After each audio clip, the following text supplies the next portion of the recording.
হনুমান জয়ন্তী উপলক্ষে কবে হচ্ছে না যদি জেনে থাকো তাহলে ভিডিওটা পুরো তোমাদের জন্য।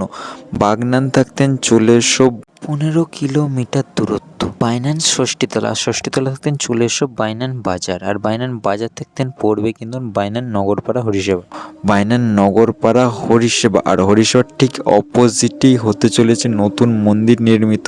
27 মার্চ থাকছে ধ্বজা উত্তোলন, মহাযজ্ঞর সাথে মন্দির প্রতিষ্ঠা হতে চলেছে। বজরংবলী বীর সেনা পক্ষ থাকতেন এই অনুষ্ঠান হতে চলেছে।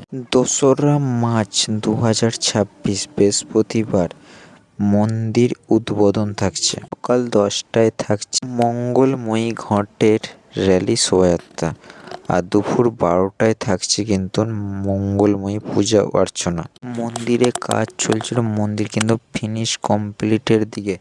আর তোমরা অবশ্যই আসো এই হনুমান জয়ন্তী উপলক্ষে, সকলের রইল সাবর আমন্ত্রণ। মন্দিরের দেয়ালে রয়েছে কিন্তু রামজির সাথে কিন্তু হনুমানজিরও একটি মূর্তি। এইখানটায় করে কিন্তু পুজো সম্পন্ন হবে, এইখানে কিন্তু পাথরের সেই মূর্তি আনা হবে।